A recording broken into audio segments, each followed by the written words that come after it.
Hello दोस्तों, नमस्कार। मैं विषय कसाना आपके अपने ही चैनल पे स्वागत करता हूं। दोस्त, इस वीडियो में हम सीटेट के लिए 3 चीज़ें मैं आपको बताऊंगा। सबसे पहली बात है कि फॉर्म कब से अप्लाई होंगे 2025 में।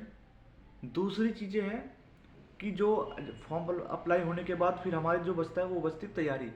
तैयारी कितना टाइम मांगती है सीटेट के लिए।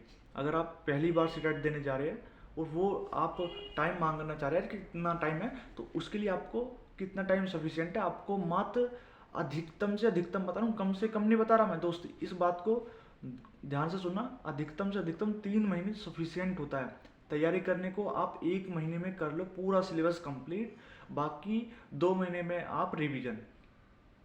3 महीने की तैयारी दोस्त वो है जब आप पूरे 100% हो जाते हैं अपने तैयारी में। ठीक है। अब तीसरी चीज़ है कि हमने फॉर्म कब अप्लाई होंगे, तैयारी के लिए टाइम कितना है, और तीसरी चीज़ है कि जब 2024 में एग्ज़ाम हुआ था 14 दिसंबर को, और 15 दिसंबर को 2 दिन एग्ज़ाम हुआ, तो उसमें बहुत सारे बच्चे फेल हुए। उसका कारण क्या है? तो इन 3 चीज़ों पे मैं आपको छोटी छोटी चीज़ें बताऊंगा शॉर्ट में। बिल्कुल वीडियो को बिल्कुल भी लंबा नहीं करूंगा। तो सबसे पहले हम करते हैं दोस्तों, फॉर्म कब अप्लाई होंगे। दोस्त, आपको पता है कि सीटेट साल में 2 बार एग्जाम कराता है। 2 में से एक जुलाई में होता है और एक होता है दिसंबर में। दिसंबर वाला हो चुका है, अब बचा जुलाई वाला। जुलाई में सॉरी जुलाई का ये 2025 के लिए हमारा पहला एग्जाम है अब जुलाई के लिए, क्योंकि दिसंबर वाला भी ये 2024 का मानेंगे हम। तो जुलाई के लिए फॉर्म होंगे दोस्तों आपके मार्च के एंड से शुरू। ठीक है। और अप्रैल के पहले हफ्ता से, यानी कि फर्स्ट वीक जो होता है उससे। अब अप्रैल हो गया, मई, जून, जुलाई, यानी कि 3 महीने का टाइम आपको मिलता है। 2.5 महीने का तो दोस्त मिलता ही मिलता है। अब हम बात कर लेते हैं कि कितनी तैयारी मैक्सिमम सफिशिएंट होती है एक सीटेट को एग्ज़ाम को क्वालिफाई करने के लिए, अगर कोई बच्चा नया भी है उसके लिए भी। अगर दोस्त आपने पहले से एग्ज़ाम दे रखा है, ठीक है, तो आप सिलेबस कंप्लीट कर चुके होंगे। अगर नहीं भी किया है तो वो आप फ्रेशर आप माने जाएंगे। अगर आपका सिलेबस कंप्लीट है, एक बात तो आप जितनी भी हो सके क्वेश्चन की प्रैक्टिस करो वीडियो देख देख के। अब मैं ये नहीं कहूँगा कि बुक से पढ़ो, बुक से दोस्तों सीटेट का एग्जाम कभी क्वालिफाई नहीं होगा, क्योंकि उससे बेसिक कंसेप्ट नहीं होंगे। जैसे कि कोई क्वेश्चन आपने कराया है, जैसे कि प्याजे की 4 स्टेज में से इनमें से कौन सी नहीं है।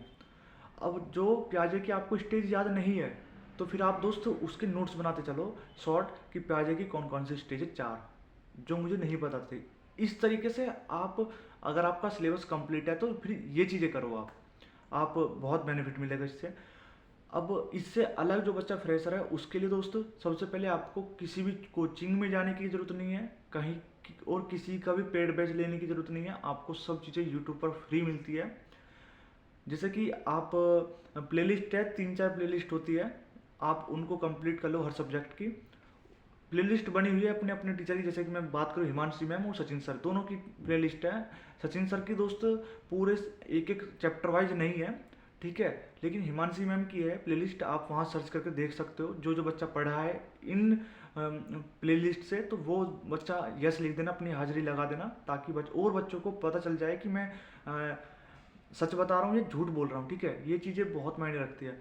अब जब आप सिलेबस यहाँ से कंप्लीट कर लेंगे, सिलेबस को कंप्लीट करने में भी दोस्त आपको 30 से 40 दिन लगेंगे। ठीक है, 30 से 40 दिन सिलेबस कंप्लीट करने में, और फिर 30 से 40 दिन आपको प्रैक्टिस करने में, तब जाके आप सीटेट में महारत हासिल करेंगे।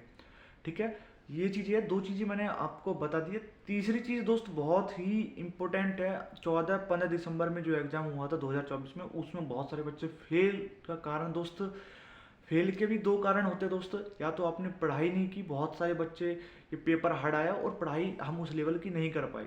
ठीक है, एक कारण होता है ये। दूसरा कारण होता है कि OMR सीट होती है। मेरे टाइम में दोस्त दो बार जो एग्ज़ाम हुआ, सॉरी 2 साल, वो ऑनलाइन एग्ज़ाम हुआ था 2021 और 22 में। तो तब OMR सीट का कोई वो झमेला था ही नहीं। ठीक है, अब क्या OMR सीट देते हैं, अगर आपने वो OMR सीट ही गलत भर दी, चाहे आप कितने भी बड़े धुरंधर अच्छे से पढ़ाई करके आए हो, लेकिन आपने OMR सीट को गलत फिल कर दिया और आपको पता भी नहीं चल पाया, लेकिन जैसे ही उसने मशीन ने में चेक हुई तो वो आपकी कैच नहीं कर पाई OMR सीट, तब आप दोस्त आपका रिजल्ट भी नहीं आएगा। इस तरीके से बहुत सारे बच्चों का भी रिजल्ट नहीं आ पाया इस बार भी।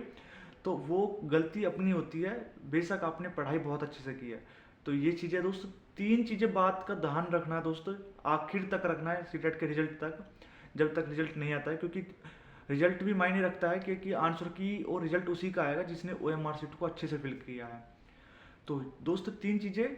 तो नेक्स्ट मिलते हैं दोस्तों नेक्स्ट वीडियो में, तब तक बने रहिए आप हमारे चैनल पर। धन्यवाद।